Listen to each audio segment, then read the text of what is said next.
The moon hung like a bleeding wound in the night sky, casting its sanguine light through the canopy of the Volthrun forest, a place where even the boldest human hunters dared not tread after sunset. The trees here were ancient beyond reckoning, their trunks thick as castle towers, their branches twisted into shapes that seemed to claw at the heavens in silent supplication. Fog rolled through the undergrowth like the breath of some slumbering titan, thick and cold, muffling all sound save for the occasional snap of a branch or the distant cry of some creature that had learned too late the folly of wandering these woods after dark. Through this primordial darkness moved a figure of terrible beauty and lethal grace. Velithra Blackthorn was her name, though few who learned it lived long enough to speak it. She was a vampire war-bride, one of the 13 chosen consorts of the Crimson Lord Valdris, and she had walked this world for 3 centuries, leaving behind her a trail of broken kingdoms and rivers of blood that fed the dark earth. Tonight, as on so many nights before, she hunted. Her armor was a masterwork of infernal craftsmanship, blackened steel plates that curved to accentuate her powerful feminine form, etched with runes that pulsed with a faint crimson luminescence. Each piece had been forged in the volcanic heart of Mount Drakenmore and quenched in the blood of virgin warriors, making it impervious to mortal steel and blessed silver alike. Pauldrons rose from her shoulders like the ramparts of a dark fortress, while articulated plates protected her torso without restricting the lethal fluidity of her movements. Crimson fabric flowed from her waist like rivers of fresh blood, billowing behind her as she moved through the forest with preternatural speed. But it was her wings that truly marked her as something beyond the common vampire, vast appendages that stretched nearly 20 feet from tip to tip when fully extended. They were not the leathery bat wings of lesser bloodsuckers, but something far more magnificent and terrible. Membranous yet powerful, they bore patterns that resembled stained glass windows in some profane cathedral, veins of luminescent crimson running through them like rivers of liquid fire. When she moved through the air, they made no sound, as though the very atmosphere parted in reverence before her passage. Her face was a study in contradictions, beautiful beyond mortal comprehension yet terrible in its predatory perfection. High cheekbones caught the moonlight, casting shadows that accentuated features so flawless they seemed carved by divine hands corrupted by dark purpose. Her lips, full and sensuous, were the color of heart's blood, perpetually curved in a slight smile that promised both pleasure and pain. But it was her eyes that truly revealed her nature, glowing orbs of pure crimson that burned with an inner fire, pupils like vertical slits that could dilate wide enough to drink in every photon of available light, making her as deadly in absolute darkness as in the brightest day. Her hair cascaded down her back in waves of midnight black, shot through with streaks of deep crimson that seemed to move of their own accord, writhing like living serpents when her emotions ran high. It reached past her waist, wild and untamed despite the silver circlet that crowned her head, a circlet bearing a single blood-red gem that pulsed in time with her undead heart. Tonight, Velithra was engaged in her favorite pastime, the hunt. Not the simple slaughter that sustained her cursed existence, but the hunt with a capital H, the pursuit that made her dead heart quicken with something approaching the excitement she had known in mortal life. She had identified her prey 3 days prior in the village of Thornhaven, a young woodcutter named Mikhail who had shown uncommon courage in defending his sister from a pack of dire wolves. She had watched him from the shadows, studying his movements, learning his rhythms, savoring the anticipation as a connoisseur savors the bouquet of a fine wine before the first sip. She had given him 2 days' head start, whispering in his dreams, letting him know she was coming. She wanted him to run, to plan, to hope. Hope made the blood taste sweeter when the inevitable end came. And the end was always inevitable. Now, on the 3rd night, she pursued him through the Volthrun forest, following a trail as clear to her supernatural senses as painted signs would be to human eyes. The scent of his fear hung in the air like perfume, intoxicating and delicious. She could hear his heartbeat, rapid and panicked, thundering in his chest like a war drum even though he was still a quarter mile ahead. She could taste the salt of his sweat on the air, sense the heat of his blood pumping frantically through his veins. Velithra smiled, fangs gleaming in the moonlight as she leaped from tree to tree, her wings spreading occasionally to carry her across gaps that would have been impassable to earthbound creatures. The hunt had been good so far. Mikhail had shown more cunning than most, doubling back twice, wading through streams to mask his scent, even attempting to use wolfsbane and silver dust to ward her off. Such efforts were touching in their futility, like a mouse leaving cheese to distract a cat. She landed on a massive branch 30 feet above the forest floor, her armored boots making no sound on the ancient bark. Her wings folded against her back with a whisper of membrane on metal. Below, she could see the fog shifting, revealing glimpses of the forest floor where her prey had recently passed. She inhaled deeply, letting the night air fill her lungs. Unnecessary for her continued existence but a habit from mortal days that still brought her pleasure. "Run faster, little rabbit," she whispered, her voice carrying on the wind with unnatural clarity, knowing he would hear her even at this distance. "Make me work for my supper. Make me earn this exquisite moment when your warm blood finally touches my lips." In the distance, she heard his pace quicken, heard him stumble and curse, heard the desperate rasp of his breathing. Perfect. She waited exactly 1 minute, counting each second, letting him gain distance, letting hope kindle in his chest like a candle flame before a hurricane. Then she moved. Velithra launched herself from the branch, wings snapping open to catch the air, and she soared through the forest canopy like a nightmare made flesh. Trees blurred past her, branches that would have torn a normal creature to shreds parting before her as though in fear. The wind of her passage caused the fog below to swirl and eddy in her wake. Her armor sang a high, keening note as air rushed past its edges, a sound like the scream of a dying angel. She could see him now, crashing through the undergrowth below, his brown cloak tangled with brambles, his simple leather armor torn in a dozen places.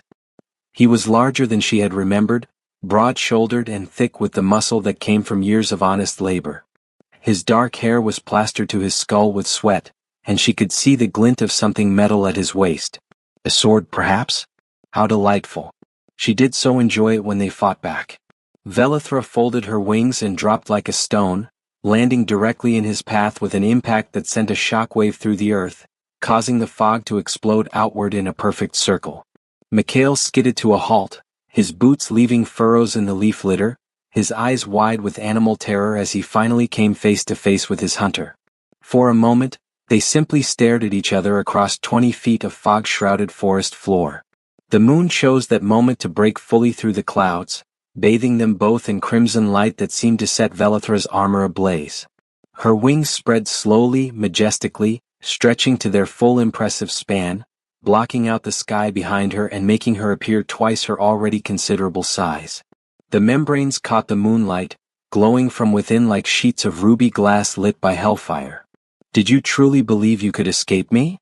Velithra asked, her voice rich and melodious, tinged with genuine amusement. "Did you think your pathetic mortal legs could carry you beyond the reach of one who has hunted kings and heroes across 300 years? To his credit, Mikhail did not break. His jaw set in a firm line, and his hand moved to the weapon at his belt. Not a sword she now saw, but a woodsman's axe, its blade worn but well maintained. "I knew I couldn't escape," he said, his voice surprisingly steady despite the terror she could smell pouring off him. "I just wanted to reach this place." Velithra's smile faltered slightly. "This place?" She looked around properly for the first time, taking in details beyond her prey. They stood in a natural clearing where a massive tree had fallen years ago, creating a gap in the canopy. The moonlight poured down in a solid shaft of red-tinged illumination, and she realized with a start that the fallen tree formed a perfect circle around them, its roots having torn up to create a natural arena. The fog seemed thicker here, almost reluctant to enter the clearing, pooling at the edges like a living thing. "How interesting," she purred, though a small thread of unease wound through her mind. "And what makes this place special, little rabbit? Did you think ancient ground would protect you? Did some village wise woman sell you a fairy tale about sacred circles and protective wards?" Mikhail's lips twitched, not quite a smile but something close. "No," he said simply. "I chose this place because it's where I wanted to make my stand. Where I wanted to die fighting if die I must. And because the footing is good." Before Velithra could process this statement, Mikhail moved. He was fast, far faster than any normal human had a right to be. The axe came free of his belt in a blur of motion, and he closed the distance between them in 3 powerful strides. The blade came down in an arc that would have cleaved her skull to the collarbone if it had connected. But Velithra was a vampire war bride, a creature that had danced through battlefields for 3 centuries. She swayed aside like smoke, letting the axe blade pass so close to her face that it stirred her hair. Her hand shot out, faster than thought, to catch his wrist and snap it like a dry twig. Except her hand didn't connect. Mikhail had already spun away, using the momentum of his swing to carry him past her, the axe blade continuing its arc to bite deep into a tree trunk behind her. She heard the solid thunk of steel and wood and felt a moment of surprise. He had anticipated her counter and used it to control his distance from her. "Oh," Velithra breathed, her eyes widening slightly with genuine pleasure. "Oh, you've been trained. Not just a woodcutter then. What are you, little rabbit? A retired soldier? A deserter from some lord's guard?" Mikhail didn't answer. He was already moving again, wrenching his axe free and coming at her from a different angle. This time when she dodged, he didn't overcommit, instead planting his feet and launching a rapid series of strikes that forced her to give ground. Each blow was calculated, precise, designed to limit her avenues of counterattack rather than to actually hit her. Velithra found herself actually having to try, having to think about her defense rather than simply allowing her supernatural reflexes to guide her. It was exhilarating. How long had it been since prey had made her work? Decades? A century? She laughed, the sound rich and genuine, echoing through the forest like the peal of bells in a cathedral. "Yes," she hissed, her fangs fully extended now, her wings spreading and flexing with her excitement. "Yes, fight me. Make this worth remembering." She stopped retreating and engaged properly, her hands moving in blurs as she deflected his strikes with her armored gauntlets, the impact sending sparks flying into the fog. Her strength was such that each parry should have shattered his arms, but she held back, playing with him, drawing out this delicious moment. Her wings swept forward, the tips whistling through the air as she tried to buffet him off balance, but he rolled under them, coming up inside her guard with the axe handle thrust upward toward her chin. She caught it inches from her face, her hand wrapping around the wooden shaft, and for a moment they stood locked together, his strength against hers, a contest that would have been laughable if not for the absolute determination blazing in his mortal eyes. They were brown, she noted, flecked with gold and utterly unafraid. How was that possible? How could he look at her, at death incarnate, and show no fear? "Remarkable," she whispered, her face inches from his. She could feel the heat radiating from his body, could hear the blood singing through his veins, could smell the complex scent of him, sweat and leather and wood smoke and something else, something indefinable that made her dead heart clench in a way she hadn't felt in longer than she could remember. "You're remarkable." Then she casually ripped the axe from his hands and tossed it away into the fog. The spell broke. Mikhail stumbled backward, his hands empty, his chest heaving with exertion. Velithra advanced slowly, savoring this final moment, her wings spread wide, her eyes burning like coals fresh from the forge. "The dance is done, little rabbit," she said softly. "You fought well. Better than most. I will remember you and your blood will be a vintage I cherish. Take comfort in that as you." Mikhail's hand flashed to his back, and suddenly there was silver glinting in the moonlight. Not another axe. A sword. A genuine, beautiful blade of folded steel with a silver edge that seemed to drink in the moonlight and reflect it back as pure white radiance. Ancient runes ran along its length, symbols she recognized from her mortal life, from the old faith that had been practiced before the Crimson Lords came to power. "This," Mikhail said quietly, his voice steady as stone, "is Salandris. Dawn's Edge. It was my father's and his father's before him. It has killed 17 vampires including a lord. Tonight, it will kill its first war bride." Velithra's eyes widened, not with fear but with something far more complex. That sword was no woodcutter's tool. It was a relic of the old order of the Solar Knights, warriors who had devoted their lives to fighting her kind. The order had been destroyed 2 centuries ago, wiped out to the last man by the Crimson Lord's armies. Or so she had believed. "Impossible," she breathed. "The order is dead. I helped kill them myself. I drank the blood of their Grand Master on the steps of their last temple." "The order is dead," Mikhail agreed, settling into a fighting stance that was utterly different from his earlier movements, formal, classical, perfect in its economy of motion. "But their swords remain, and their techniques, and their purpose." He raised the blade in salute, the gesture centuries old. My name is Mikhail Salandros, last of the House Salandros, nephew to the man whose blood you drank. And I am the trap you walked into. The words hit Velithra like a physical blow. Trap? She looked around again, seeing the clearing with new eyes. The perfect circle. The fallen tree. The way the moonlight seemed to focus here, brighter than it should be. And beneath her feet, she looked down and saw them, hidden beneath a thin layer of leaves and fog, silver lines inscribed in the earth, forming a pattern she recognized with dawning horror. A binding circle. A warding sigil designed specifically to contain vampiric entities. No, she snarled, leaping backward, her wings snapping open to carry her up and out of the circle. But she hit something invisible at the circle's edge, a barrier that felt like solid iron wrapped in burning sunlight. She fell back, landing in a crouch, her hands smoking where they had touched the barrier.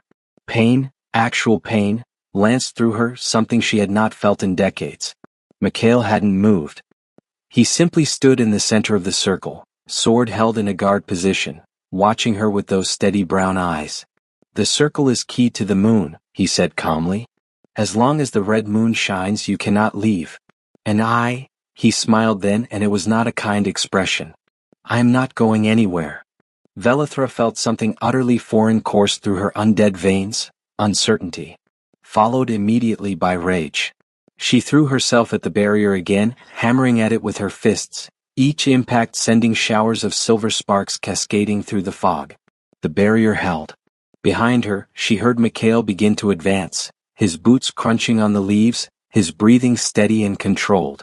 She spun to face him, fangs bared, a snarl ripping from her throat that would have frozen the blood of any normal man. You dare. You miserable insect. You worm. I am Velithra Blackthorn, Warbride of the Crimson Throne. I have bathed in the blood of armies. I have. You have walked into my trap, Mikhail interrupted, still advancing. You have allowed your arrogance and your love of the hunt to blind you to the possibility that you might be the hunted. And now, Velithra Blackthorn, you will answer for 300 years of murder. He attacked. The fight that followed was unlike anything Velithra had experienced in her 3 centuries of unlife. Always before, she had been the superior force, the apex predator toying with helpless prey. Now, trapped within a circle of blessed silver with a vampire hunter wielding a holy blade, she found herself in a position she had never imagined possible, fighting for her very existence. Mikhail's opening strike was a downward cut that split the air with a sound like tearing silk. Velithra barely managed to avoid it, twisting her body at an angle that would have broken a mortal's spine. The blade passed so close she felt its heat, for the runes along its length were glowing now, burning with a pure white radiance that was anathema to her dark nature. Where it passed through the air, it left trails of light that lingered for heartbeats, as though reality itself was wounded by its passing. She lashed out with her wing, trying to buffet him aside, but he was ready for it.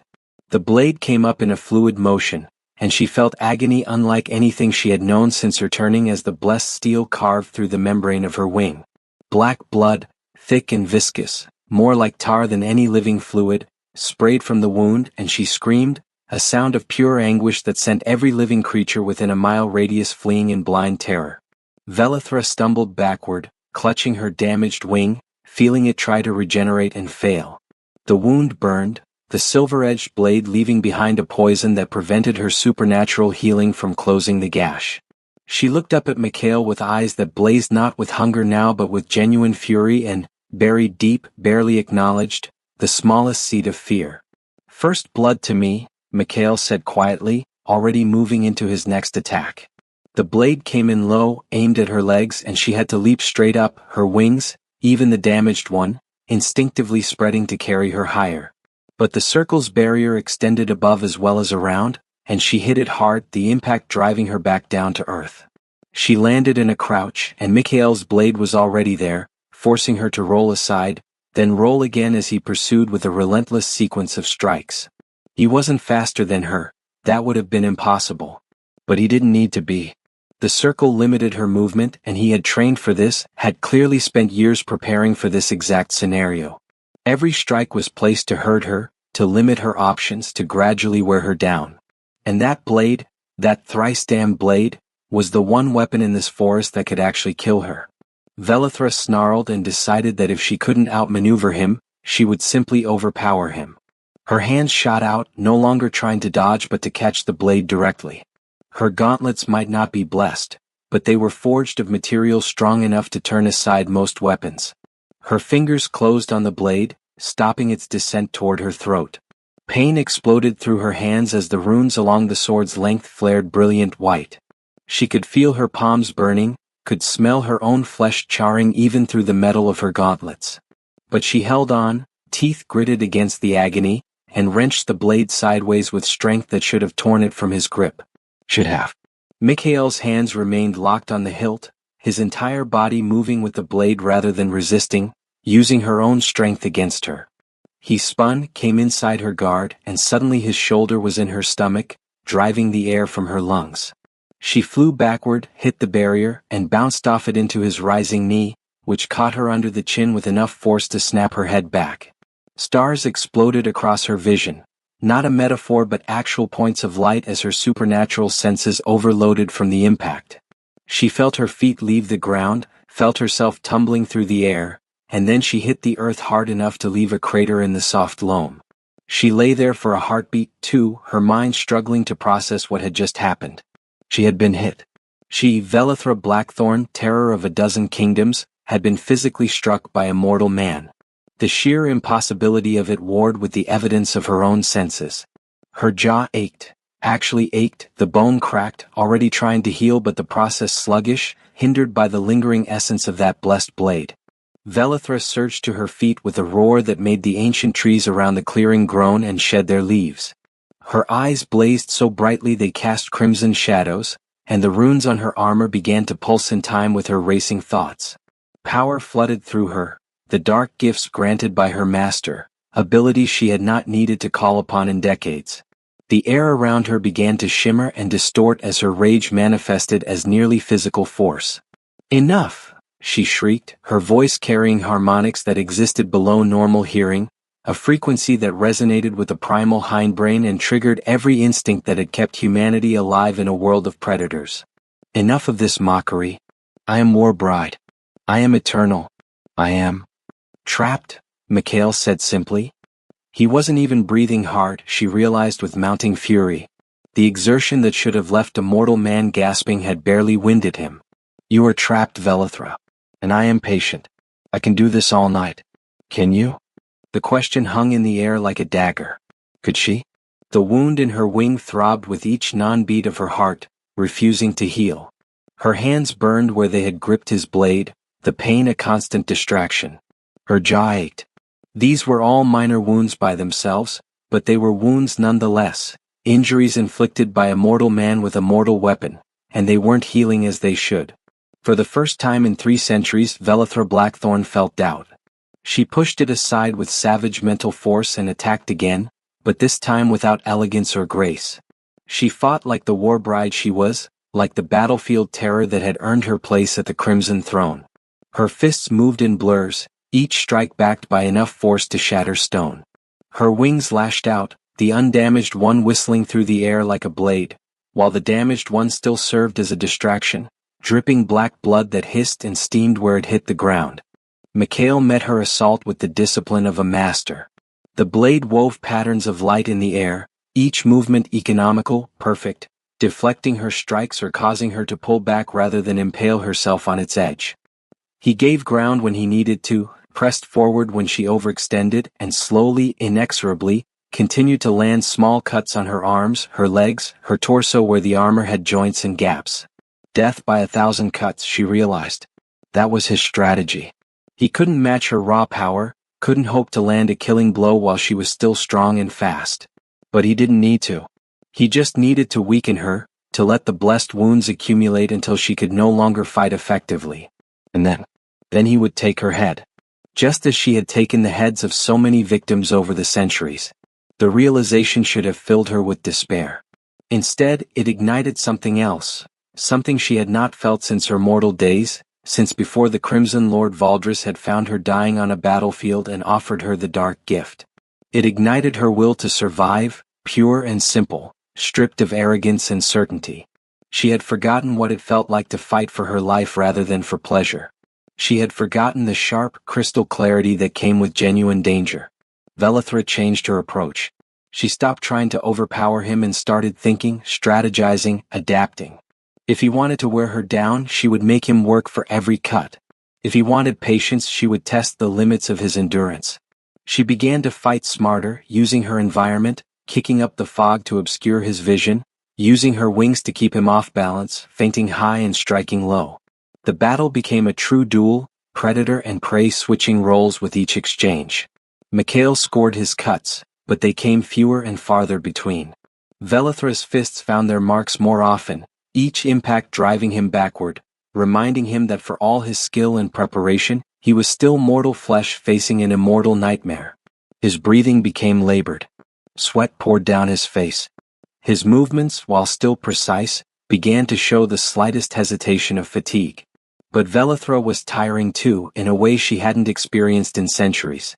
The wounds were accumulating, and her supernatural vitality, while vast, was not infinite, especially when drained by constant exposure to blessed silver. Her damaged wing hung limp, now useless. One eye was swollen nearly shut from a pommel strike she hadn't quite avoided. Cracks had appeared in her armor where his blade had found the same spots repeatedly. They separated by unspoken agreement, both of them breathing hard, though only one needed to, both bloodied, both beginning to understand that this fight might not end the way either had anticipated. Why? Velithra asked, the word escaping before she could stop it. Why go to such lengths? Why not simply join a hunter's guild, gather allies, come at me with overwhelming force? Why this elaborate trap?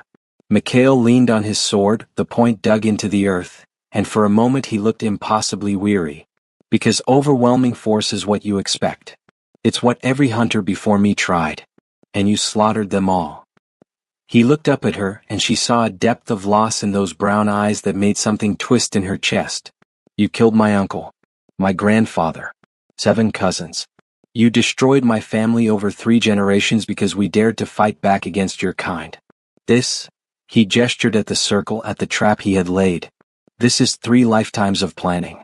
3 lifetimes of waiting for the one war bride arrogant enough to hunt alone, confident enough to play with her prey, to give that prey time to prepare. And if I had simply killed you in your bed? Velithra asked, genuinely curious. If I had not chosen to hunt you, to give you those 3 days? Mikhail smiled, but it was sad. Then I would have died quickly and someone else would have eventually brought you down. But you did hunt me. Because that's what you do. It's not about survival for you anymore. It's about the game. The sport. His grip tightened on his sword. And I used that against you. Velithra felt something crack inside her. Not physical, but something deeper. Pride, perhaps. Or the certainty that had defined her existence for 3 centuries. She looked at this mortal man, this descendant of those she had murdered, who had turned himself into a living trap, and she felt respect. Grudging, unwilling, but genuine. You are a worthy opponent, Mikhail Salandros, she said formally, inclining her head in a gesture she had not made since her mortal days as a human warrior.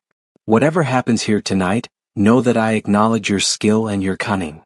I don't want your acknowledgement, Mikhail replied, raising his sword again. I want justice for every life you've taken. I want you to face the consequences of 300 years of murder. And I want... He hesitated and something shifted in his expression. Pain, deep and personal. I want this to mean something. I want your death to prove that monsters can be beaten, that the darkness doesn't always win. He attacked again and she met him and the dance resumed. But something had changed in both of them. They fought now not as predator and prey, but as equals. 2 warriors who understood that only one would leave this circle alive, and neither was certain anymore which one it would be. The red moon had crossed half the sky by the time both combatants began to truly feel the weight of their prolonged conflict. Mikhail's arms trembled with fatigue, his sword feeling like it weighed 100 pounds despite its perfectly balanced construction. Multiple ribs were cracked from glancing blows that had made it past his guard, and he suspected internal bleeding from the strike that had lifted him off his feet and sent him crashing into the barrier. His breathing came in ragged gasps, each inhalation a spike of pain through his damaged torso. But Velithra looked worse. Her armor, that masterwork of infernal craftsmanship, hung in tatters from her frame. The silver-edged blade had carved through metal that should have been impervious, leaving gaping wounds in the plates that exposed pale flesh beneath. Flesh crisscrossed with cuts that refused to fully heal, weeping black blood that stained her crimson accents even darker. Her damaged wing had stopped trying to regenerate, hanging limp and useless. The other wing bore 3 new gashes that had reduced its function to barely half. Her beautiful face was a mask of blood and pain, one eye swollen shut, her perfect features marred by bruises that spoke to the tremendous punishment she had absorbed. Yet neither would yield. Neither could yield. The trap had become a crucible, and they were both being forged, or broken, by its heat. Mikhail launched another assault, his blade seeking her heart in a straight thrust that was textbook perfect despite his exhaustion. Velithra twisted, took the blade through her shoulder instead of her chest, and used her trap position to finally land a solid hit, her fist connecting with his jaw in an uppercut that lifted him completely off the ground. He flew backward, hit the earth, rolled, and somehow, impossibly, kept his grip on his sword. He used the momentum to come up in a defensive stance, just in time to deflect her follow-up strike with her gauntlet fist. The impact sent shock waves up his arms, and he felt something in his left wrist give way with a wet pop. His hand spasmed, nearly losing its grip on the sword hilt.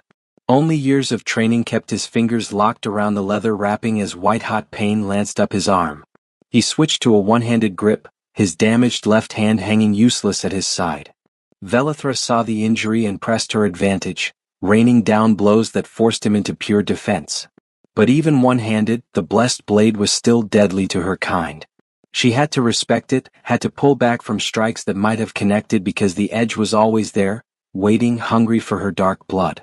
And in pulling back, she gave him the precious split seconds he needed to recover, to breathe, to survive just a moment longer.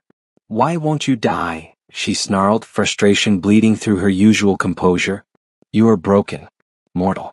How are you still standing?" "Because," Mikhail grated out between clenched teeth, "I have to be. Because everyone I loved is dead because of creatures like you. Because if I fall here, it all meant nothing." He spat blood, his eyes blazing with determination that bordered on madness. "And because I'm taking you with me, even if I have to drag you into the grave by my teeth." They crashed together again, and this time there was nothing elegant about it.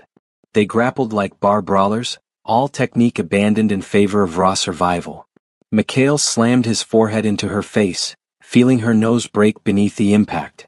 She responded by sinking her fangs into his shoulder, her supernatural strength allowing her to pierce through his leather armor and into the meat beneath. He screamed but didn't pull away. Instead, he drove his knee into her stomach repeatedly, each impact forcing air from her lungs in wheezing gasps. They fell together, rolling across the forest floor, each trying to gain the dominant position. Mikhail lost his sword in the struggle, heard it clatter away into the fog, and felt a moment of pure panic. But his hand found a rock, and he brought it down on her temple with all his remaining strength. What? Twice? 3 times. On the 4th impact, the rock shattered, but so did something in Velithra. She went limp beneath him, her eyes rolling back to show only whites. Mikhail rolled off her, gasping, his entire body one massive ache. He crawled toward where his sword had fallen, his vision swimming, his left arm useless. His right hand closed on the hilt just as he heard movement behind him. He spun, bringing the blade up, and found Velithra struggling to her feet. She swayed like a tree in a hurricane, barely able to stand, but there was something in her crimson eyes, some spark of defiance that refused to be extinguished. Black blood poured from her scalp where he'd battered her with the rock. Her breathing, unnecessary but habitual, came in shuddering gasps. But she was standing. Still standing. Still fighting. "You should have run," Mikhail said, his voice barely above a whisper. "When you realized it was a trap. You could have waited out the moon, left when the circle fell with the dawn. Why didn't you?" Velithra's laugh was painful to hear, wet and broken. "Pride," she admitted. "The same fatal flaw that brought me here in the first place. How could I, Velithra Blackthorn, admit that a mortal had bested me? How could I flee from prey?" She wiped blood from her mouth with the back of her hand, the gesture almost dainty despite the violence surrounding them. "Ironic, isn't it? The very trait that made me a successful hunter is what will kill me here." She took a step toward him, and he raised his sword, though his arm shook with the effort. She took another step. Another. Each movement clearly cost her tremendously, but she kept coming. She had no weapons. No way to win. But she would not stop. Then come, Mikhail said, settling into a final stance despite his injuries. Come and meet your end, monster. Let this be finished. Velithra came, gathering the last reserves of her supernatural strength for one final assault. She moved faster than she had any right to, given her injuries, her remaining wings spreading to add power to her charge. Mikhail saw her coming, tracked her movement, and knew with absolute certainty that this was it, the final exchange. One of them would not walk away. Time seemed to slow as they closed the distance. Mikhail saw every detail with crystal clarity, the determination in her eyes, the way her hair streamed behind her like a banner, the moonlight reflecting off her ruined armor. He saw the exact angle of her approach, calculated his counter, and began his strike. The blessed blade came up in a perfect arc, aimed to take her head from her shoulders. 3 centuries of murder would end in the next heartbeat. But something happened in that frozen moment before steel met flesh. Mikhail looked into Velithra's eyes and saw something he had not expected, had not prepared for in all his years of planning. He saw not a monster, not the nightmare that had slaughtered his family, but a being, a person, who had made terrible choices and was now facing the consequences of those choices with courage and defiance. He saw someone who, in another life, another time, might have been worthy of respect rather than hatred. And in that moment of hesitation, that single heartbeat where his resolve wavered, Velithra struck. But she didn't go for his throat or his heart. Her trajectory changed at the last possible instant, and instead of finishing him, she drove them both sideways. They hit the ground hard, and Mikhail felt something punch through his back with tremendous force. A broken branch from the fallen tree, driven through his lower back and emerging from his abdomen, impaling him to the earth. Agony unlike anything he had ever experienced flooded his nervous system. He tried to scream but could only manage a strangled gasp as his lungs seized. The sword fell from his nerveless fingers, landing in the leaves beside him. He looked down and saw the branch protruding from his stomach, saw the blood, his blood, red and human and far too much of it, pumping out around the wood. Velithra pushed herself up off him, staring down at what she'd done with an expression of absolute horror. "No," she whispered. "No, that's not. I didn't mean." Mikhail understood in a flash what had happened. She had seen the branch behind him, had realized in that final instant that his strike would carry him backward onto it after he killed her. She had changed her attack to knock him sideways instead, to save him from impaling himself. The predator in her final moment had protected her prey. "Why?" he gasped, each word agony. "Why would you? I was going to kill you." Velithra knelt beside him, her hands hovering over his wound, clearly wanting to help but not knowing how. Her face, that beautiful, terrible face, was twisted with emotions he couldn't begin to name. "Because you showed me mercy," she said, her voice breaking. "In that moment before you struck. You hesitated. You saw me not as a monster but as a being worthy of a clean death. And she choked on her words. "I couldn't let you die like this. Not impaled like an animal. You deserved better." Mikhail's vision was starting to gray at the edges, his body going into shock from blood loss and trauma. He could feel his life pumping out of him with each heartbeat, could feel the cold creeping in from his extremities. He was dying. The trap had worked, the monster was defeated, but he was dying anyway. "Then finish it," he whispered. "Take my head. Make it quick. Please." "No," Velithra said fiercely. She looked around wildly, as if the answer to this impossible situation would manifest from the fog. "No, I won't let you die. Not like this. Not when I can." She trailed off, and Mikhail saw a terrible understanding dawn in her eyes. She looked at him, then at her wrist, then back at him. "There's a way," she said slowly. "One way you might survive. But you would have to." "No," Mikhail said immediately, understanding her meaning. "I won't become like you. I'd rather die human than live as a monster." "You wouldn't be like me," Velithra insisted, her words tumbling out in a rush. "You would be something different. The old texts speak of it. When a vampire shares blood with a mortal who has injured them significantly, who has proven themselves worthy in combat. You wouldn't be slave to a crimson lord. You wouldn't lose your soul. You would be something between."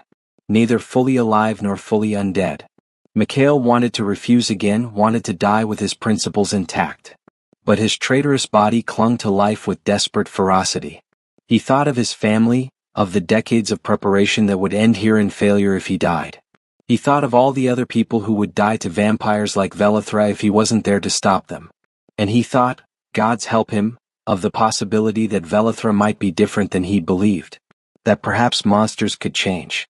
If I do this, he gasped, you swear on whatever honor you have left, that you will stop hunting humans for sport. That you will not make me regret this. Velithra's eyes widened, then filled with something that might have been tears if vampires could cry. I swear, she said, her voice solemn as an oath before gods. I swear on my true name, on the memory of who I was before I became this. I will stop. I will change. I will, she took a shuddering breath. I will try to be worthy of this mercy you're showing me. Before Mikhail could change his mind, before doubt could stop him, he nodded. Velithra wasted no time. She bit into her wrist, black blood welling from the wound, and pressed it to his lips. Drink, she commanded. Drink and live. The taste was indescribable, copper and ash and something ancient and powerful that seemed to burn all the way down his throat. Mikhail drank, each swallow an act of will, each drop of dark blood warring with his body's natural revulsion. But beneath the horror, he felt something else, strength flowing into him, his wounds beginning to close, the pain receding to a distant roar rather than an all-consuming inferno. Velithra pulled her wrist away and immediately grabbed the branch impaling him. This will hurt, she warned, and then she pulled. Mikhail's scream echoed through the forest, sending night birds exploding from their roosts in blind panic. But when the branch came free, the wound began to close almost immediately, flesh knitting together in a way that should have been impossible, guided by the dark power now flowing through his veins.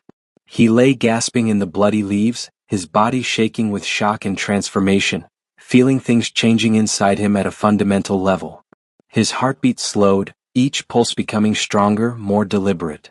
His vision sharpened, colors becoming more vivid even in the darkness. His hearing expanded, picking up sounds that should have been too quiet or too distant. The rustle of a mouse in the undergrowth 50 feet away, the whisper of bat wings high above, the sound of Velithra's breathing beside him. What? He began, then stopped, amazed at how different his own voice sounded, deeper, resonant with harmonics that hadn't been there before. What am I now? Velithra helped him sit up, her touch surprisingly gentle given the violence they'd just inflicted on each other. Something new, she said softly. Neither of my kind nor of your former kind. The text called them damper, daywalkers, those who existed in the space between life and death. You'll keep your soul, your ability to walk in sunlight, your mortal needs for food and sleep. But you'll also have strength, speed, senses beyond what you knew. And, she hesitated. And you'll age much more slowly. Not immortal, but not fully mortal either. Mikhail processed this, his enhanced mind working faster than it had moments before. He was changed, fundamentally and permanently. But he was alive. And more importantly, he had the power now to actually make a difference in the fight against the darkness. He looked at Velithra, this creature who had been his sworn enemy, who had killed his family, who had just saved his life. What happens now? He asked. She smiled, a fragile expression on her battered face. Now we keep our oaths. You will hunt the true monsters, vampires who kill without thought or mercy. And I, she took a deep breath. I will try to remember what it means to be more than a monster. Perhaps I will even help you if you'll allow it. Why would you help me hunt your own kind? Because, Velithra said slowly as if discovering the truth as she spoke it, I'm tired. 300 years of darkness, of blood, of being feared and hated. You showed me in our battle that there's more to existence than power and domination. You showed me honor, courage, mercy, things I thought I'd lost forever when I became this. She gestured at herself, at her ruined armor and damaged wings. Maybe I can't reclaim my humanity, but maybe I can reclaim my honor. Mikhail studied her for a long moment, using his newly enhanced senses to search for any hint of deception. He found none, only sincerity, fear, hope, and a bone-deep weariness that matched his own. Slowly, painfully, he extended his hand. Then let's begin, he said. Partner. Velithra stared at his offered hand as if it were the most precious thing she'd ever seen. Then she took it, her grip firm despite her injuries, and they helped each other to their feet. Above them, the red moon had begun to set. Dawn was still hours away, but they could both feel it coming, the promise of a new day, of new possibilities. Around them, the circle's power was fading, the silver lines growing dim as the moon's light waned. Soon they would be free to leave this place that had been meant as an execution ground but had instead become the birthplace of something unprecedented. They didn't leave the clearing immediately. Both were too injured, too exhausted, and, though neither would readily admit it, too shaken by what had transpired. By unspoken agreement, they retreated to opposite sides of the circle, Velithra leaning against the fallen tree while Mikhail sat with his back to a still-standing trunk. The fog had begun to thin as the night deepened toward morning, and the first hints of pre-dawn gray were touching the eastern sky beyond the forest canopy. Mikhail used the time to catalog his new condition. Every sense seemed amplified. He could distinguish individual scents in the complex bouquet of the forest, could hear the hunting calls of owls miles away, could see in the darkness with a clarity that made the night seem bright as day. When he moved his injured wrist experimentally, he found it whole and functional, the damage healed as if it had never been. Even his cracked ribs no longer pained him. But there were darker changes too. He felt a distant pull toward Velithra, a connection he couldn't fully define but that seemed to pulse in time with her breathing. And beneath his newfound strength, he could feel something alien coiled in his chest. A hunger that was not quite like mortal hunger, a whisper that suggested how easy it would be to give in to the darkness fully, to embrace the power without restraint. He pushed those thoughts aside and looked across the clearing at his former enemy. She had managed to remove the most damaged pieces of her armor, revealing the extent of her injuries. Without the infernal protection, she looked smaller, more vulnerable. Her wings hung limp, both of them now, the damage too severe for even her supernatural healing to easily repair. She was cleaning her wounds with water from a flask she'd produced from somewhere, her movements methodical and weary. "How long?" Mikhail asked, breaking the silence. "How long before the others come looking for you?" Velithra looked up, her one good eye focusing on him. The other was still swollen shut, though he could see it was slowly improving. "The other war wives, you mean? Or my lord?" She considered. "I am expected to return within the week. If I don't, they'll assume I met my end and send another to investigate. Perhaps two. Will they sense what you did? That you turned someone?" "Not turned, transformed," she corrected. "There's a difference. And no, probably not. The connection between us is subtle, not the same as a true sire bond. But if they examine you closely, they'll know you're no longer fully human." She paused. "You'll need training. The change will make you stronger and faster, but using those abilities effectively requires practice. And you'll need to learn the signs of vampiric presence, the tells that separate the newly turned from the ancient ones, the locations of nests and courts." Mikhail nodded slowly. "You'll teach me." It wasn't a question, but Velithra answered anyway. "Yes. It's the least I can do, given what I've taken from you." Her expression grew haunted. "I remember them, you know. Your uncle. Your grandfather. Your cousins. I remember all of them." "Don't," Mikhail said sharply, then took a breath to control his rising anger. The emotion felt different now, hotter, more intense, harder to control. "Don't talk about them. Not yet. Maybe not ever. Just focus on what comes next." Velithra nodded, accepting the boundary he'd drawn. "What has come next, Mikhail Salandros? You've trapped a war bride and turned the trap into an alliance. But to what end? Do you think the two of us can stand against the Crimson Lords and their armies? Do you imagine we can bring down 3 centuries of vampire supremacy?" "No," Mikhail admitted.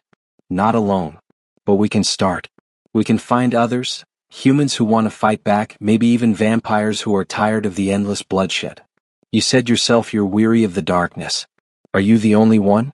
In 300 years, hasn't there been a single vampire who questioned whether this path was right?" Velithra was quiet for a long moment, her gaze distant. "There have been some," she said finally. "Vampires who refused to hunt, who tried to exist on animal blood or took only what they needed from willing donors. They were hunted down by their own kind and destroyed. The Crimson Lords allow no deviation from their doctrine. We are the apex predators, humans are cattle, and any vampire who thinks otherwise is a traitor to their nature. But you know where some of them might have hidden? Where survivors might still exist? Perhaps. There are rumors. Whispers of vampires living in isolation, of small communities where vampire and human coexist in uneasy balance. I always dismissed such tales as fantasy, but she met his eyes. But I was wrong about many things, it seems. It's possible some of those stories are true. Mikhail felt something stir in his chest, not quite hope but the precursor to it. A plan was forming, nebulous and uncertain, but a plan nonetheless. Then that's where we start. We find these rumored places. We build alliances. We prove that another way is possible. And then, he smiled grimly, then we bring the war to the Crimson Lords, but we fight it smart. Not armies clashing in open battle, we'd lose that fight. But surgical strikes, targeted assassinations, turning their own tactics against them. You're talking about a years-long campaign, Velithra said. Possibly decades. Are you prepared for that? Mikhail thought about the life he'd planned, simple, quiet, ending the moment he killed Velithra in this clearing. That life was gone, burned away in the crucible of their battle. What remained was something he was still discovering, but it was bigger than he'd imagined. More complex, more dangerous, and more worthwhile. I'm prepared to do whatever it takes, he said firmly. The question is, are you? Because this won't be easy for you. You'll be betraying your master, your sisters, everything you've known for 3 centuries. They'll hunt you with the same ruthlessness you once showed others. You'll be marked as traitor to your kind. Velithra laughed, the sound bitter but genuine. I think I was marked a traitor the moment I chose to save your life instead of taking it. There's no going back for me now, Mikhail. The only question is whether I go forward into meaningful purpose or simply wait for the inevitable moment when my past catches up with me. She pushed herself to her feet, wincing at the effort but standing firm. I choose forward. She crossed the clearing, her steps careful but steady, and extended her hand again, this time not to help him up but to seal an agreement. I, Velithra Blackthorn, Warbride of the Crimson Throne, swear to you a covenant. I will use my knowledge, my power, and my remaining years to help you fight against the darkness I once served. I will train you, guide you, and stand beside you against any who would continue the cycle of slaughter. This I swear on my true name, on the memory of who I was, and on the hope of who I might yet become. The words carried weight beyond mere sound. Mikhail felt them settle into the strange connection between them, felt them bind in a way that went deeper than mere promise.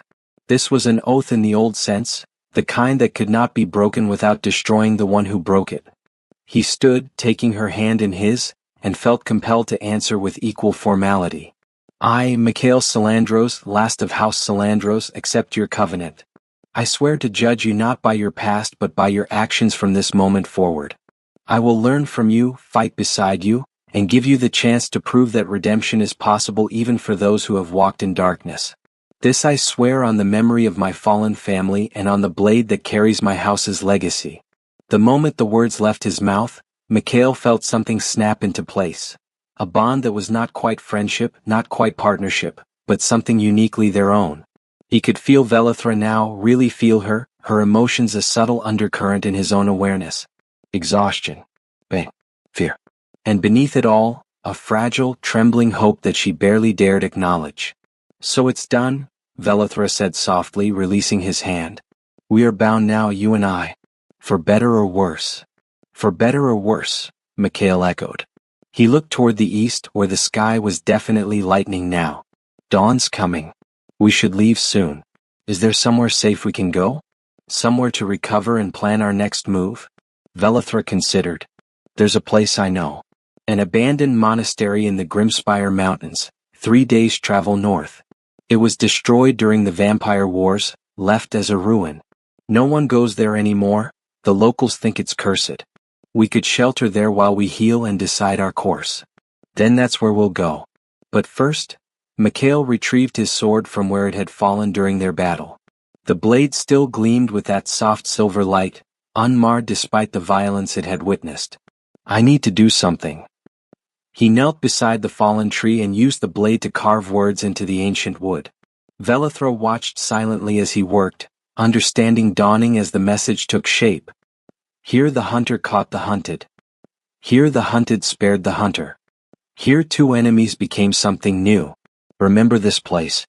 Remember that change is possible. When he finished, Mikhail stood and sheathed his sword. So that someone will know. So that if we fail in what we're about to attempt, at least this moment will be remembered. Proof that even the deepest hatreds can be overcome. Velithra stared at the carved words for a long moment, then nodded. It's a good memorial. Better than most I'll leave behind me. She spread her damaged wings experimentally, wincing at the pain but forcing them to extend. They wouldn't carry her far, but they would serve. Ready? Ready, Mikhail confirmed, and together they stepped beyond the circle's edge. The barrier had fully fallen with the setting of the red moon, and nothing prevented their exit now. They paused at the clearing's edge, both looking back one final time at the battlefield that had changed both their lives irrevocably. The fog had cleared entirely, revealing the scene in all its brutal honesty: blood-soaked earth, broken armor, scattered leaves torn up by their combat. It looked like what it was, a place where death had come calling and been barely turned away. Then they turned their faces toward the north and began walking. The first rays of true sunlight broke over the horizon as Mikhail and Velithra made their way through the Volthrun forest. For Mikhail, it was a sight he'd seen thousands of times. The golden light filtering through leaves, painting the world in warm hues, bringing heat and life to the darkness. But it felt different now, as if he was seeing it through new eyes. Every color seemed more vivid, every shadow more defined. The transformation had changed even this basic experience. For Velithra it was something else entirely. She flinched when the first rays touched her, expecting the searing agony that vampire lore promised to all her kind who faced the dawn. But while the light was uncomfortable, a deep, penetrating heat that made her skin prickle and her eyes water, it didn't burn. She could walk in daylight, though it was unpleasant and draining in a way that darkness never was. "Is it always like this?" she asked, shading her eyes with her hand as they emerged from the thickest part of the forest into an area of younger growth. "So bright? So loud?" Mikhail glanced at her, noting how she squinted against the light, how she moved slower than she had in darkness. "You've never seen a sunrise before? In 300 years?" "Not since my turning," Velithra admitted. "I knew that as a war bride I could theoretically survive sunlight. Our kind are not as vulnerable as the newly turned or the lesser vampires. But it was never worth the discomfort. Why face the day when the night offered everything I needed?" She paused. "I didn't know what I was missing." They walked in silence for a while, following game trails that wound through the forest in roughly northern directions. Mikhail could feel his new body adjusting to exertion in unexpected ways. He could run for longer without tiring, could leap obstacles that would have required careful navigation before, could sense dangers before they materialized. When they surprised a brown bear foraging for mushrooms, the massive beast took one look at them and fled, some instinct warning it that these were predators of a different order. "Your family," Velithra said eventually, the words clearly difficult. "The ones I killed. Will you tell me about them? Not how they died," she added quickly, seeing him stiffen. "But who they were. What they meant to you." Mikhail's first instinct was to refuse, to keep that pain locked away where it couldn't be used against him. But he found himself speaking anyway, words emerging as if compelled by some need he hadn't acknowledged. "My grandfather was named Aldrich. He was the one who started it all, who found the records of the Solar Knights in an ancient library and decided that someone had to carry on their work. He trained my uncle Brennan, taught him everything he could recover from the fragmented texts. They worked together for 20 years, hunting vampires across 6 kingdoms. I remember them," Velithra said quietly. "They destroyed a nest in Carthane, killed a lord named Sorinth. That's why I hunted them. Sorinth was not a friend. Vampires don't have friends but an ally. I tracked them for months. Grandfather died first. You caught him in his sleep in an inn in Torvale. Uncle Brennan found him in the morning, drained and cold." Mikhail's voice was flat, emotionless, but she could feel the pain beneath through their bond. "He spent 5 years trying to avenge that death before you found him too. He managed to wound you. I heard the story from a survivor who saw the fight. Carved a piece out of your wing with a blessed blade." Velithra unconsciously flexed her wings, and Mikhail saw a scar there, paler than the surrounding membrane, a reminder of a battle 3 decades past. "He was brave," she said. and skilled. I respected him even as I killed him. My cousins were younger. They thought they could succeed where their elders had failed. They lasted 6 months before you picked them off one by one. Mikhail closed his eyes briefly against the memory. I was supposed to be with them. I had fallen sick the week before they left on their hunt. That sickness saved my life and gave me the time I needed to plan this trap. And yet you chose to save me in the end, Velithra said, wonder in her voice. After everything I took from you. I don't understand. Neither do I entirely, Mikhail admitted. In that final moment I saw something in you, a person, not just a monster. Maybe it was your courage, continuing to fight even when you knew you'd lost. Maybe it was pride. Or maybe, he struggled for words. Maybe I was just tired of the cycle. Tired of death begetting death, vengeance begetting vengeance. You killed my family. I was about to kill you. And then what? Another of your kind would hunt me, or another of my line would hunt them, on and on until either vampires or humans ceased to exist. Breaking that cycle seemed more important than one more death, even yours. They emerged from the forest as he spoke, climbing a ridge that gave them their first clear view of the Grimspire Mountains in the distance. The peaks were dark against the morning sky, their tops lost in clouds, looking simultaneously majestic and forbidding.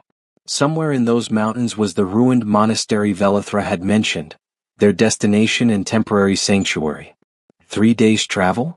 Mikhail asked, studying the mountains and mentally calculating distances. If we travel slowly, accounting for your mortal limitations, Velithra said, then caught herself. Your former mortal limitations. Actually, with your new capabilities we might make it in 2.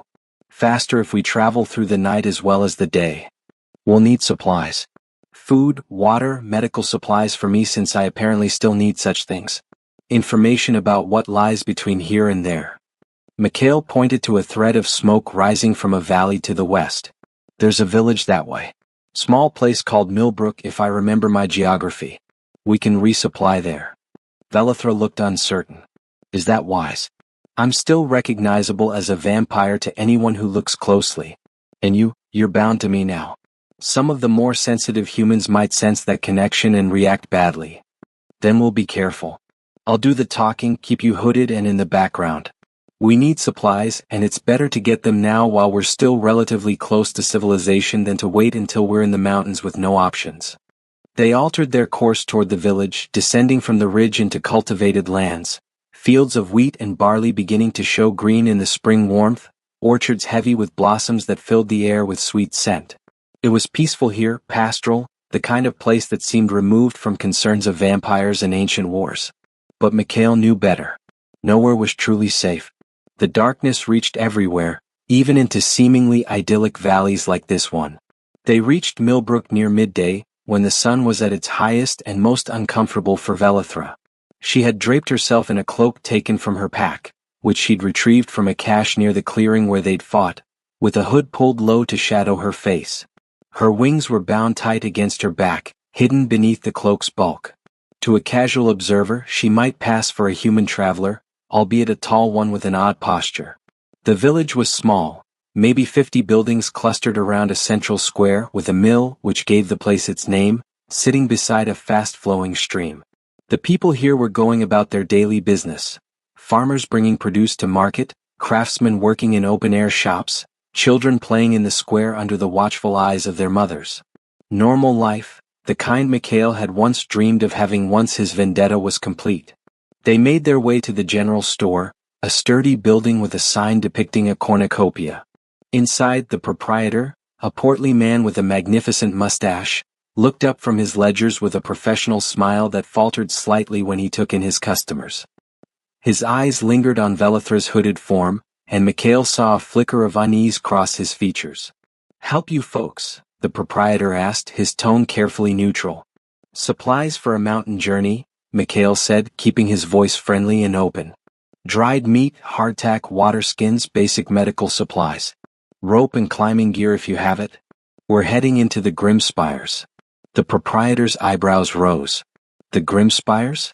Might I ask what business takes you to those cursed peaks?" "Nothing up there but ruins and monsters, or so the stories say." "Research," Mikhail said, the lie coming smoothly. My companion and I are scholars interested in the history of the vampire wars. We believe there are records in the old monasteries that might have survived the destruction. Scholars, the proprietor repeated, his skepticism evident. His gaze flicked again to Velithra. Your companion doesn't say much. She has a condition that makes speech difficult, Mikhail improvised. An injury from our travels. I speak for both of us. The proprietor didn't look entirely convinced, but coin was coin. He began gathering the requested supplies, laying them out on the counter for inspection. As he worked, he kept up a running commentary about the village, the weather, the state of the roads, all the mundane chatter of a merchant trying to assess his customers. But then a child burst into the store, a girl of perhaps 8 years, her face flushed with excitement. Mr. Hendrik, there's soldiers coming. A whole troop of them with a flag I don't recognize. The proprietor, Hendrik, frowned. Soldiers? We're not on any major trade routes. What would soldiers be doing here? He moved to the window, peering out into the square, and Mikhail felt his enhanced senses prickle with warning. Something was wrong. Through their bond he felt Velithra tense. She had sensed it too. Danger approaching. Mikhail joined Hendrik at the window, looking out to see what had alarmed the child. A group of 20 mounted warriors had indeed entered the village square, their armor a distinctive combination of black plate and crimson cloth. Their banner bore a sigil that made Mikhail's blood run cold. A red moon over a field of black, the symbol of the Crimson Lords themselves. Vampire hunters? Hendrik breathed, relief evident in his voice. Thank the gods. We've had disappearances lately, 2 people in the last month just vanished without a trace. Maybe these soldiers can help. But Velithra had gone absolutely still beside Mikhail, and through their bond he felt waves of fear radiating from her. Not hunters, she whispered, her voice so low only his enhanced hearing could pick it up. Death Knights. The Crimson Lord's personal enforcers. They hunt rogue vampires and anyone who helps them. Mikhail's mind raced. This couldn't be coincidence. It was too soon for anyone to have missed Velithra, too soon for a search party to have been dispatched.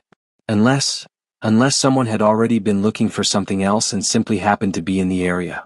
The leader of the Death Knights dismounted, a tall figure whose face was hidden behind an ornate helmet. When he spoke, his voice carried across the square with unnatural clarity, a minor magic that ensured everyone in the village could hear his words. People of Millbrook, I am Commander Kane of the Crimson Lord's Death Knights. We seek information about a vampire who may have passed through this region in recent days. She is a war bride, tall, with black wings and crimson eyes. She may be injured. Anyone who has seen her or has information about her whereabouts will be generously rewarded. Anyone found to be harboring her will be executed. Mikhail felt his stomach drop. They knew. Somehow, impossibly, they already knew Velithra was missing and were searching for her. Oh. She'd said she had a week before anyone would notice her absence. Through their bond, he felt Velithra's bitter realization. The blood oath, she whispered. I swore an oath to my lord when I became war bride. It's supposed to alert him only if I'm destroyed, but perhaps when I shared my blood with you, when I fundamentally changed the nature of my existence, it registered as a kind of death. He knows something happened. They needed to leave. No. But the Death Knights had positioned themselves at all the village's exits, and any attempt to flee would immediately mark them as suspicious. Mikhail's hand moved instinctively to his sword, hidden beneath his own travel cloak, but that was a last resort. They couldn't fight 20 Death Knights and survive, not in their current condition. What do we do? He breathed, keeping his lips barely moving.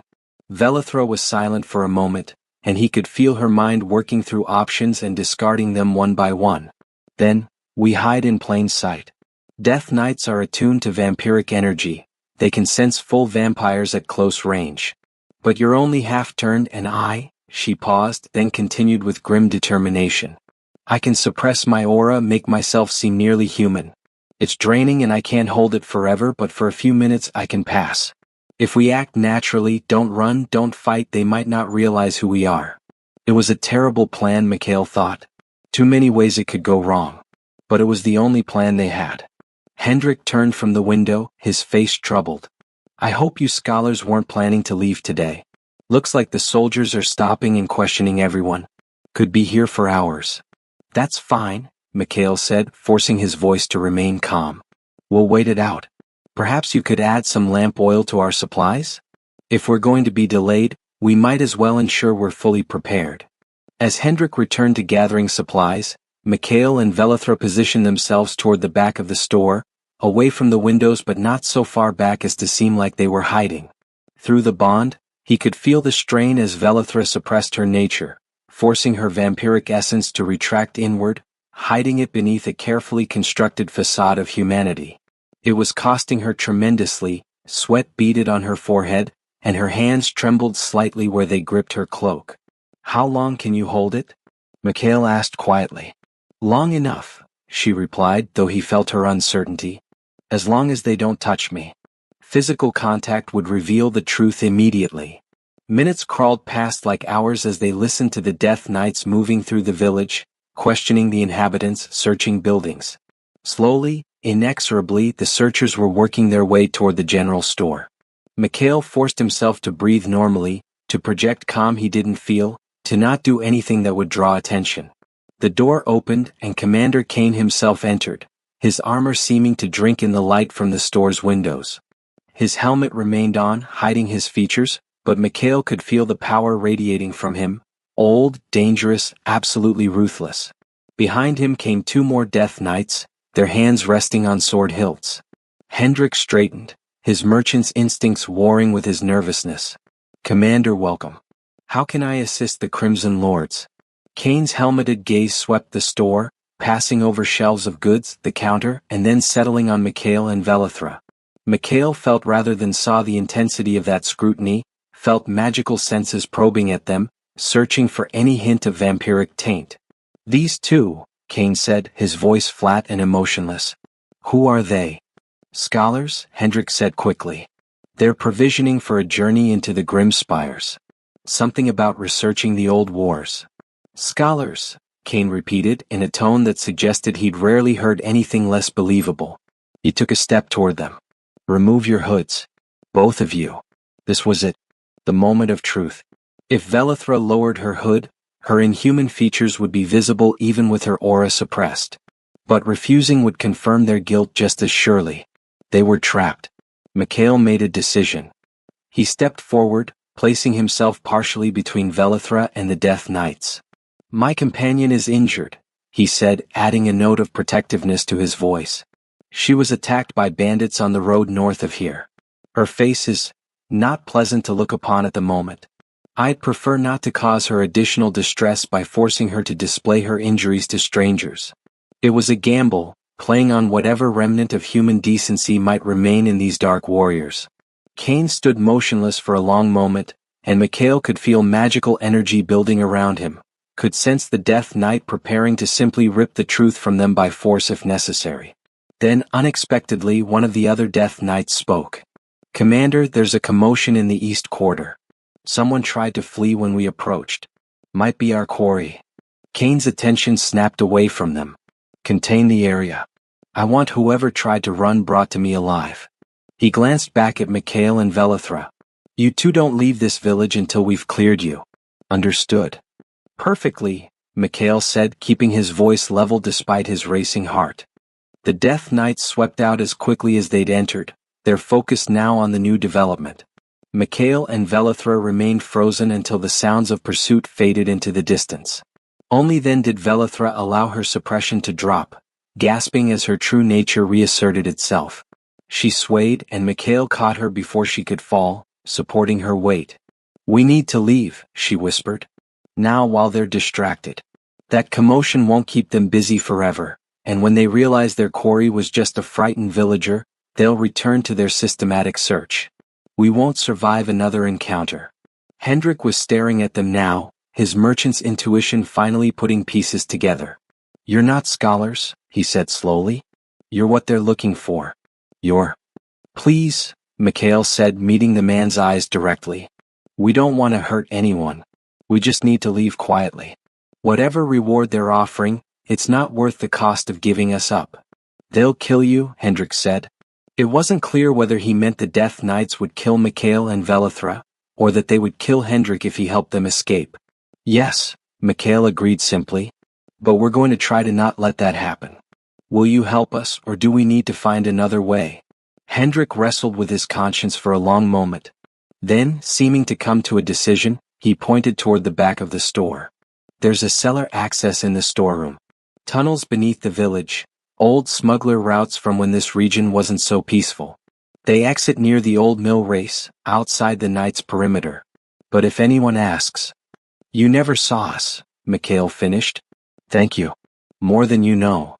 They moved quickly into the storeroom, Mikhail supporting Velithra as she continued to recover from the strain of suppressing her nature. Hendrik showed them the hidden door in the floor, then pressed a bundle into Mikhail's hands, the supplies they'd been purchasing. No charge, the merchant said gruffly. Just, whatever you're running from, whatever you're trying to do, I hope it's worth it. And I hope you make it. It is, Mikhail assured him. We're trying to stop this. All of it. The hunting, the fear, the death. It's going to take time, but we're going to try. Hendrik gave him a long look, then nodded. Then go. Quickly. And may whatever gods are still listening show you mercy. They descended into the tunnels, Velithra's enhanced vision allowing her to lead despite the darkness. Behind them, they heard the trapdoor close and the sound of Hendrik moving furniture over it. The tunnels were narrow, damp, smelling of earth and old stone. But they were a lifeline, a path to freedom that the Death Knights hadn't anticipated. As they hurried through the darkness, Mikhail found himself thinking about Hendrik's final words. May the gods show you mercy. He hoped they would. Because what he and Velithra were attempting, building a coalition to oppose the Crimson Lords, breaking the cycle of violence that had defined vampire-human relations for centuries, would require more than courage and skill. It would require luck, divine or otherwise. They emerged from the tunnels near sunset, in a copse of trees well outside the village's boundaries. In the distance, they could see the Death Knights still searching, could hear their frustrated orders carrying on the evening wind. But Mikhail and Velithra were clear at least for now. 2 days to the monastery, Velithra said, her strength returning now that night was falling. We can rest there, plan our next move. And I can begin teaching you what you need to know about the supernatural world you've joined. Then let's not waste time, Mikhail said. He looked back once at the village, at the place where a simple merchant had made the choice to help strangers in need, potentially at great cost to himself. That kindness, that courage was what they were fighting for. The possibility that such moments could become common rather than rare. That humanity and vampires might find a way to coexist that didn't require one to dominate the other. It seemed impossible, a dream too fragile to survive contact with reality. But as they set off into the gathering darkness, Mikhail allowed himself to hope. Because if a vampire war bride and her would-be killer could find a way to become allies, then perhaps anything was possible. The monastery in the Grimspire Mountains had been magnificent once. Mikhail could see evidence of its former glory in the soaring arches that still stood despite centuries of neglect, in the intricate carvings that decorated the surviving walls, in the remnants of stained glass that caught the light and threw rainbow patterns across rubble-strewn floors. It had been a place of worship, of learning, of sanctuary. Then the vampire wars had come, and like so many other bastions of the old world, it had fallen. Now it was their shelter, temporary home to the most unlikely alliance either of them had ever imagined. They had claimed one of the more intact sections as their living quarters, a former library whose roof had somehow survived intact, protecting the space from the worst of the mountain weather. Velithra had used her supernatural strength to clear debris, while Mikhail had applied his practical skills to making the space livable. They had fire for heat, the supplies from Millbrook supplemented by game Mikhail hunted in the surrounding forests, and, most importantly, isolation. No one would find them here unless they wanted to be found. 3 weeks had passed since their flight from Millbrook. 3 weeks during which Velithra had begun teaching Mikhail the truth about vampires, not the legends and half-truths that humans told themselves, but the reality of vampiric society, its hierarchies and politics and the complex web of power that sustained the Crimson Lord's rule. 3 weeks of training, during which Mikhail learned to control his enhanced abilities, to fight not just with human skill but with the supernatural speed and strength that now flowed through his veins. And 3 weeks of slowly, carefully learning to trust each other. It wasn't easy. Too much history lay between them, too much pain. But necessity forced cooperation, and cooperation gradually fostered something that might eventually become understanding. Mikhail found himself listening to Velithra's stories of her mortal life. She had been a warrior even then, a shield maiden who fought in the wars of petty kingdoms long since fallen to dust. She spoke of the battle where she'd fallen, mortally wounded, expecting death. And she spoke of Valdris, the Crimson Lord who had found her and offered a devil's bargain. Life eternal in exchange for service. "I thought I was choosing strength," she said one evening as they sat by the fire in their repurposed library. "Choosing to survive when the alternative was to die forgotten on some nameless battlefield. I didn't understand what I was giving up. What I would become. Do you regret it?" Mikhail asked. Velithra stared into the flames for a long moment. "I regret the things I did after. The people I killed, the cruelty I showed, the way I reveled in being apex predator. But the choice to survive." She shook her head. "No. Because if I died on that battlefield, I wouldn't be here now. I wouldn't have the chance to try to make amends. Even eternal damnation is better than nothing, if you can find a way to turn it toward purpose." Mikhail understood that sentiment better than he wanted to admit. His own choice, to accept her blood, to transform himself into something neither fully human nor vampire, had been equally motivated by the desire to survive, to continue fighting. And like her, he couldn't regret it despite the cost. Because he was still here, still capable of making a difference. On their 21st day in the monastery, as Mikhail practiced advanced sword forms under Velithra's critical eye, they had their first visitor. Mikhail sensed the approach first. His connection to Velithra allowed him to piggyback on her supernatural awareness, feeling the presence that entered the monastery's grounds like a ripple in still water. He immediately fell into a defensive stance, sword drawn, his body positioned between the entrance and Velithra. But she placed a hand on his shoulder, staying his blade. "Wait," she said. "I know this presence. It's unexpected but not immediately hostile."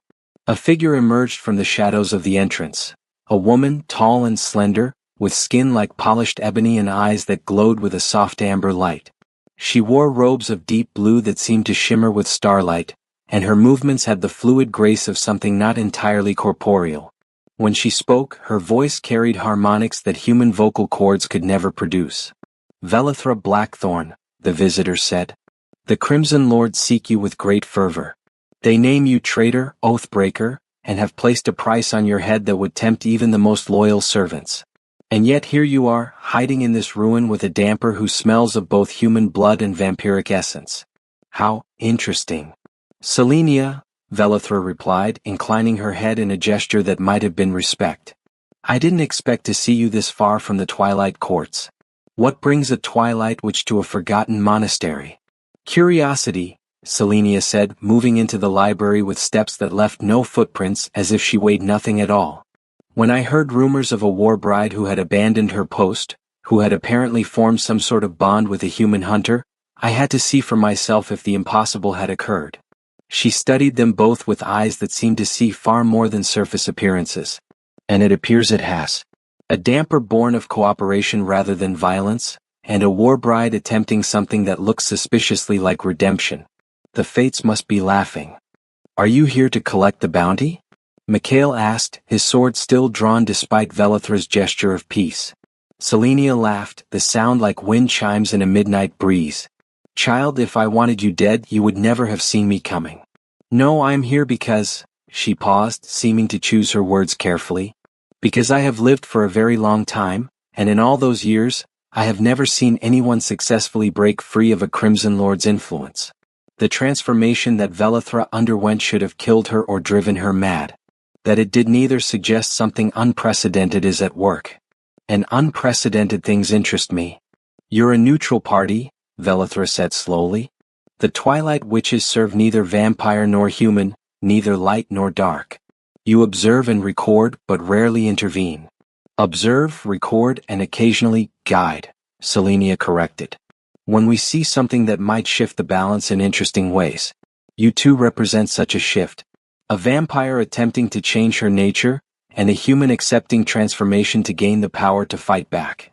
It's the stuff of legends if you survive long enough to become legendary." She settled herself on a piece of rubble as if it were a throne, arranging her robes with precise movements. So I've come to offer information. Knowledge that might help you survive the coming storm. Because make no mistake, the Crimson Lords will not stop hunting you, Velithra. They cannot allow the precedent of a war bride breaking her oaths and surviving. Every vampire in their service would see it as proof that escape is possible. What kind of information? Mikhail asked, still wary but intrigued despite himself. The locations of others like you, Selenia said. Not exact matches. There are no other dampers so recently made, and Velithra remains unique in her transformation. But there are vampires who have rejected the Crimson Lord's philosophy. Humans who have learned to fight with more than simple steel and courage. Communities where both races coexist in fragile peace. I can point you toward these places, give you a starting point for building the alliance you're already dreaming about.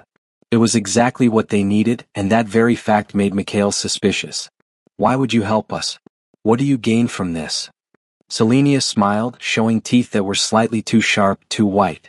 What do I gain? A better story, perhaps.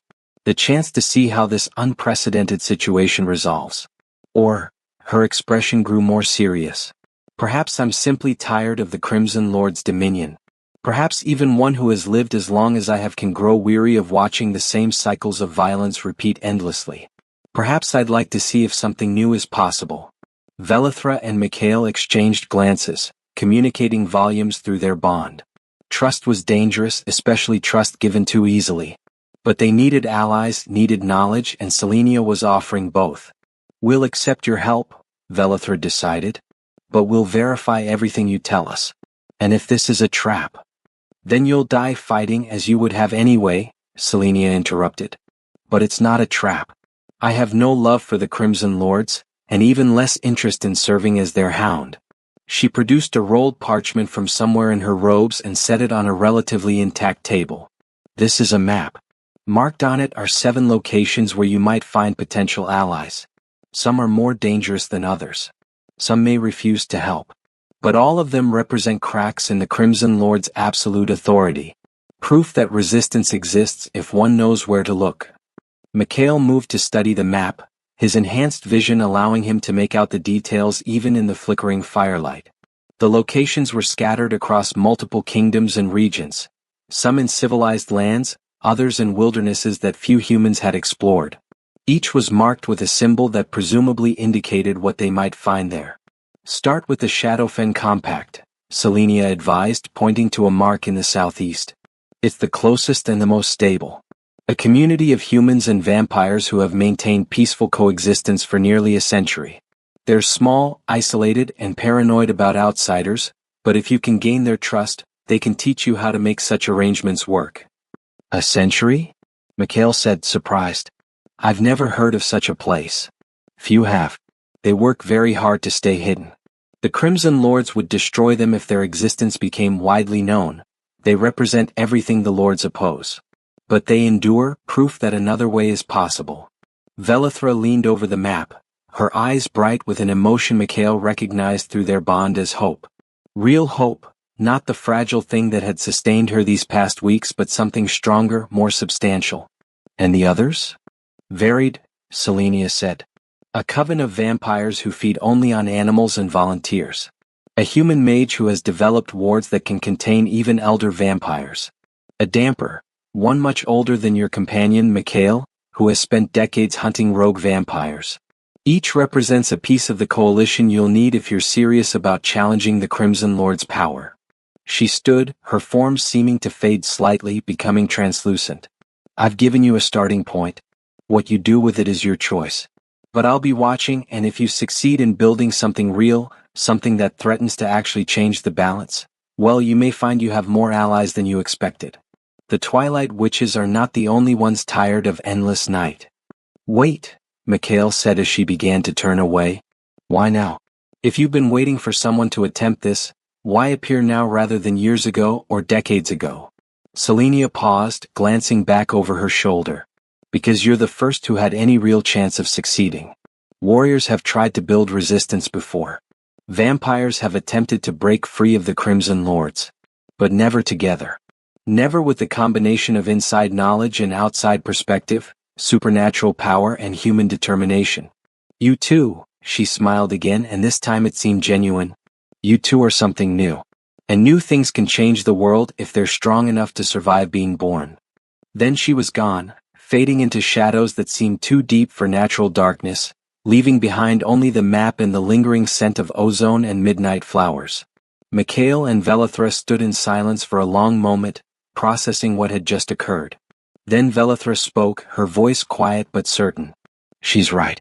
We have a chance here. A real chance to build something that matters.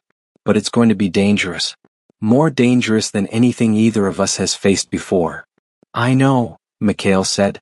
He looked at the map, at the 7 marks that represented potential allies in future battles, the beginning of a campaign that might take years or decades to complete. But it's what we sworn to do. To break the cycle. To prove that change is possible. To prove that redemption is possible, Velithra added. She placed her hand over his where it rested on the map, her skin cool but no longer feeling like the touch of death. Just different. Just Velithra. Even for monsters like me. You're not a monster, Mikhail said, and was surprised to realize he meant it. She had been once. Had done monstrous things that couldn't be excused or erased. But the being standing beside him now, the one who had saved his life at cost to her own safety, who was willing to betray everything she'd known for 3 centuries in hope of making amends, that being was something more complex than simple monster or simple saint. She was, like him, someone trying to be better than her past. They spent the rest of the night studying the map, planning their approach to the Shadowfen Compact, discussing strategies and contingencies. As the false dawn began to paint the eastern sky in shades of purple and gold, Mikhail found himself filled with a strange emotion, not quite optimism, too tempered by realism for that, but something close. A sense of purpose. A feeling that what they were doing mattered, that they were part of something larger than themselves. As true dawn broke over the Grimspire Mountains, painting the ruins of the monastery in golden light, Mikhail and Velithra stood together at one of the broken windows, watching the sun rise. For Velithra, it was still uncomfortable, still required her to squint against the brightness. But she didn't turn away. She stood there beside her unlikely partner and watched the day begin. It's beautiful, she said softly. I'd forgotten how beautiful dawn could be. How it represents not just the end of darkness but the beginning of something new. That's us now, Mikhail said. The beginning of something new. We don't know if it will succeed. We don't know if we'll survive long enough to see it through. But we're trying. And sometimes trying is enough. Velithra nodded, and through their bond he felt her acceptance, her determination, and beneath it all, her gratitude. Not for her life, though he had saved that too, but for the chance he'd given her. The chance to be more than the monster she'd become. The chance at redemption. They stood there as the sun climbed higher, vampire and damper, former enemies now bound by oath and purpose, watching the dawn and preparing for the long road ahead. There would be battles. There would be setbacks. There would be moments when the darkness seemed too strong to overcome. But there would also be this. The two of them standing together against the night, proving that even the deepest hatreds could be overcome, that even the most fallen could climb toward redemption, that change, real, fundamental change, was possible. If they were willing to fight for it. And they were. The dawn painted them both in gold as they turned from the window and began preparing for their journey. 7 locations. 7 chances to build their coalition. 7 steps on a path that might end in victory or death or something neither could yet imagine. But wherever it led they would walk it together. The hunter and the hunted. The human and the vampire. Partners in the strangest alliance the world had ever seen, bound by oath and blood and the fragile, precious hope that monsters could change, that cycles could be broken, and that even in a world of darkness, dawn would always come again.